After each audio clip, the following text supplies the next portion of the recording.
Tere taas! Täna toome teieni jälle huvitav auto, milleks on Opel Omega 3024V.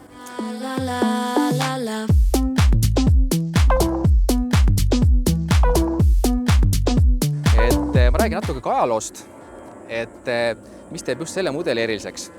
Kui Omega A tuli turule, siis ta oli nii-öelda teine uuenduslik mudel tollases Opeli mudeliprogrammis. Esimene oli muidugi Opel Kadett E. Omega A vahetas välja pikalt turul olnud Opel Rekordide perekonna ja täpsemalt mudeli Opel Rekord E. Mis tegi Omega A eriliseks, oli muidugi see, et ta oli äärmiselt aerodünaamiline. Vastav näit, õhutakkistustegur oli Omega A puhul 0,28. Omega A tuli turule 86. aastal hilissuvel ja püsis tootmises 7 aastat kuni 93. aasta suveni. Ja kokku toodeti neid, kui ma õigesti mäletan, 961 000 tükki.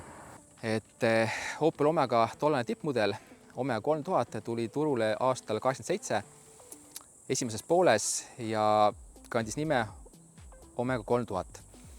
Ja nagu nimestki võib lähtuda, siis sellel oli 3-liitrine mootor ja kõik need olid rida 6 mootorid ja mootor oli 12 klappi. Ja tavalist mudelist eristaski nii-öelda seda see mootor ja ka sportlik välimus. Omega 3000 sai siis teistsuguse iluvõre, teistsuguse spoilerringi, tagatiiva ja teistsugused valuväljad. Ja tolle mudeli õhutakistusteguriks oli siis 0,30. Juba siis 2 aastat hiljem, natuke rohkem, tuli turule siis nii-öelda uue mudel, milleks oli siis Omega 3024V.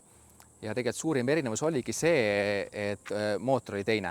Kui eelneval oli siis algsel 3000 mudelil oli 3-liitrine 12-klappiline mootor, siis 3024V, nagu võib nüüd siis seda väga lihtsalt aru saada, on siis 3-liitrine mootor, millel on 24 klappi. Ja hobujõud on nüüd kokku 204 kW ja 150. Ma siis näitan ära, räägin ka, et mis siis nii-öelda teeb selle mudeli eriliseks, kuna selle mudeli nimi oli ju 3024V. Ja siin ongi see 3-liitrine mootor, 24 klappi. Tollal, kui see tuli turule, ta oli väga hea mootor. Seda mootorit väga kiideti. Ta oli tõesti väga hea mootor ja ta oli siis jõuline, samas ta oli ökonoomne ja samas ta töötas väga rafineeritult. Ja tollal tal ei olnudki väga mingit konkurente, kuna Audil oli siis tollalt veel need rida 5 mootorid, millel oli küll tollal siis juba ka 4 klappi, ehk siis 20V mootorid, mida pandi peale näiteks antud mudeli konkurendile Audi 220V turbole.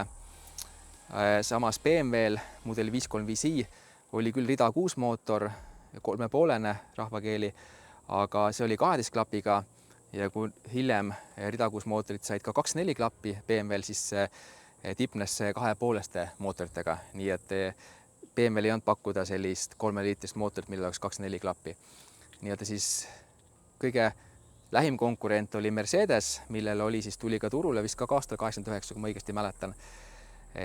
Tuli turule siis 3-liitrine mootor, millel ka samuti 24 klappi, mida kasutati näiteks C-klassis 300E24 mudelil. Aga kuigi see Mercedes mootor natuke võimsam, kui ma õigesti mäletan 220 hobujõudu, siis sellele natuke heideti ette, et ta on isegi nagu liiga sportlik, et ta ei ole võib-olla nii rafineeritud, eriti veel madalate pööretel, nii et isegi öelda, et see Opel mootor oli kõige parem, et oli ka muid tootjaid. Peugeot oli 3-liitrine mootor, tuli välja 24-klappiline, Jaapanist tuli näiteks Mitsubishi Sigmal, oli 3-liitrine mootor, 24-klappiline, see oli küll V6 mootor. Ja Peugeot oli ka V6 mootor ja siis Volvol tuli näiteks välja uus mootor, varasemalt neid V6 mootorid, siis tuli Volvo enda mootor, rida 6 mootor, samuti 24 klappi, aga see ei olnud nii hea. Tõesõnaga igal juhul see Opeli 24-klappiline mootor oli parim, mida turul oli saada. Ja üks asi muidugi, mis selle kaasa aitas, võib-olla lähemalt filmida, on see Opeli dual-ram süsteem, mis vastavalt pööretele reguleerisid palju siis seda õhku sinna mootorisse juhitakse. Nii et igal juhul väga hea mootor. Mul endal kunagi hästi ammu oli sellise mootoriga Senator B, nii et tõesti ta oli väga hea mootor. Ja mis teine oluline asi selle mootori puhul on, et ta on üldiselt ilus mootor. Ja see on täpselt selline mootor, et kui see auto on, nagu oletame, mis iganes autoga sul juhtub, siis vähemalt mootor on endale alles, paned kuskil stendi taha, nii et väga-väga ilus mootor.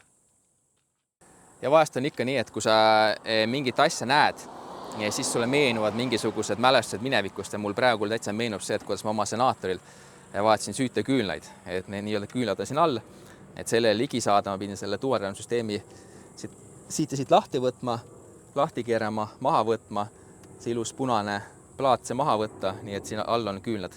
Nii et oli selline, ta oli küll lihtne, aga väga üldiselt üsna aeganõudev töö, aga oli tore nokitsemine, praegu tuli meelde vanad head ajad.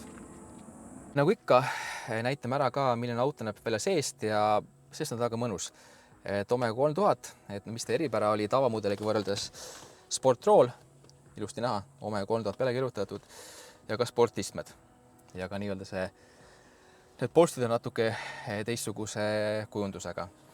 Aga ei, selles mõttes, et jah, selle Omega puhul oligi nagu see üks suur trump, oli tollaselt hästi ruumikas, hästi mugav auto. Et ütleme, et isegi see E-klassi Mercedes ja 5-ser BMW, nad olid küll väga hästi tehtud autod, aga nad ei ole nii ruumikad. Aga Omegas on tõesti ruumi palju, et siin istud väga mugavalt, kõik on niisugune ilus konkreetne. Et jah, väga niisugune kihvt ja niisugune praegu, nagu mulle tulevad jälle need nostalgilised meenutused, et mul endal senaator oli muidugi, mul oli 3 senaatorit tegelikult. Et ühel senaator oli samasugune, nii-öelda see näidikute plokk, aga mul selle CD-varustusega senaatori lausa oli digispido, mis oli tollal väga kõva sõna, nagu meenutas nagu Knight Rideris kitti. Nii, ja siis nüüd me oleme tagaistmel ja nagu ma lubasin, et ruumi on siin palju, pealruumi on palju, põlveruumi on palju ja mis teeb selle auto eriliseks on, et tal on taga istmesoojendused. Et ma olen näinud ühte pilti, et senaator on nii-öelda siis selle Omega, ma ei saa öelda nagu luksuslik variant, vaid ütleme, et ta kasutas küll Omega A põhja ja tehnikat, aga tal kere oli teistsugune, armatuurlaud oli teistsugune ja varustus oli palju parem. Et ta oli nii-öelda siis selle, ühesõnaga, ma ei saaks öelda luksuslik variant, aga selle auto põhinev luksuslik mudel. Ma näinud ühte pilti sellest senaatorist, oli kunagi Soomes ja Tehnikan maailma, seal ajakirjas oli ühel senaatoril need tagumised istmesoojendused, aga nii palju, kui mina olen senaatorite kokku puutunud ja oma jagu, ei ole mina päris ühtegi kohanud, mille oleks tagumised istmesoojendused, aga selles Omegas on need täitsa olemas, nii et see oli minu jaoks väga huvitav leid. Et nii, et nagu ikka küsimus, et kuidas siis auto sõidab. Omega 3000 24V sõidab väga hästi, et juba tollal kiideti ka selle auto veermiku, et ta oli siis mugav, aga sama sportlik. Et väga hästi püsis teel ja sai väga palju kiidusõnu. Ja tõesti, see roolis olles, et nagu ma ütlesin, mul endal oli ka senaator, mis on üsna sarnane auto. Et oli ka väga hea auto sõita. Et niisugune väga mõnus auto, millega pikki vahemaid läbida, aga samas ei pea sõitma mööda sirget teed, et valid niisuguse mõnusa kõrvalmaantee, nagu meil on. Nii et on puhas nauding. Ja tollal, kui see auto oli uus, tehti ka väga palju võrdlusi. Ja üks ajakiri, Auto Zeitung, et seal oli siis võrdlustest, kus oli siis samuti Omega 3000 24V, siis oli BMW 535i E34, siis oli Mercedes 300e 24, V124 mudel ja oli Audi 200 Turbo 20V. Ja selles võrdluses loomulikult väga kergelt Omega 3024 võitis ära. Ja öeldi ka lõpplause oli see, et see oli vist, ma ei mäleta, kas ainuke auto või mis emotsiooni pakkus, seda kõige paremat emotsiooni või oli see auto, mis kõige rohkem emotsiooni pakkus, igal juhul võitis ära. Ja mulle meenub, mul endal jälle olemas ajakirjad, üks teine ajakiri, sportauto, mis on siis Auto Motorsport ajakirja nii-öelda siis sõsarväljaanne, mis keskendub nii-öelda sportlikele autodele ja seal võrreldi siis seda samad Omegat 3024V-d, sama Mercedes oli 300E24, aga seal oli BMW, oli ka E34, aga mudeliks oli 525i ja 24-klapiline juba uuem mudel. Ja seal oli veel Peugeot 605, 24-klapiline 3-litrine ja sama mootoriga Citroen XM ning lisaks ka siis 3-liitrine Alfa Romeo 164 QV. Ja ka selles kuusikus Omega võttis esimese koha. Nii et jah, et tollal ei olnud vist ühtegi autot, mis oleks nii-öelda selle auto vastu saanud võrdlustestides.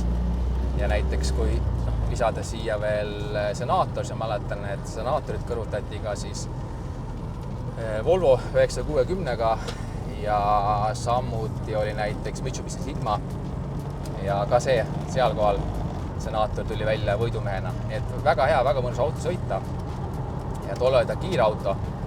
Et see test, kus oli sportautos tehtud, et seal oli selles ajakirjas, et seal ma õigesti mäletan, et siis oli kiirendus 0-100 oli 7,5 sekundit ja maksimumkiirus oli 244 km tunnis. Nii et väga mõnus manuaalkast. Puhas naudiks neid käike vahetada.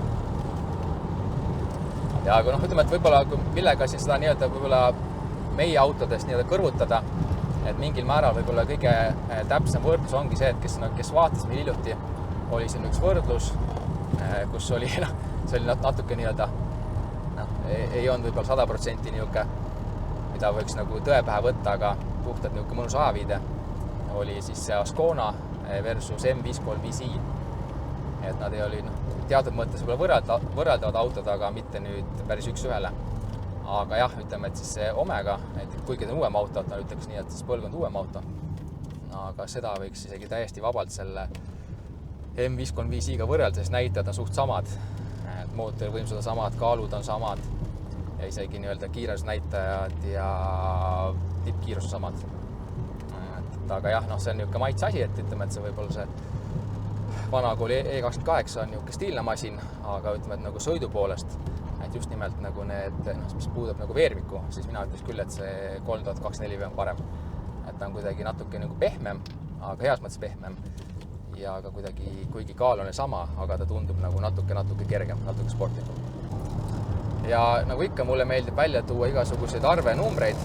Ja et kui kedagi huvitab, palju neid autosid tehti, siis oli niimoodi, et seda algset mudelit 12-klapilist Omega 3000, seda tehti, kui ma õigesti mäletan, 15 917 tükki ja siis 24-klapilist 3024V tehti natukene vähem ja see oli siis 15 400 tükki. Nii et ühesõnaga arvuline auto ja ma arvan, et tänapäeval on võib-olla järgi jäänud, ma ei kujuta ette, kõvasti vähem, nii et arvukordne võimalus pigem tänapäeval sellise autoga sõita. Nii et kes tahab selle auto uueks omanikuks saada, nii et kasutage võimalust.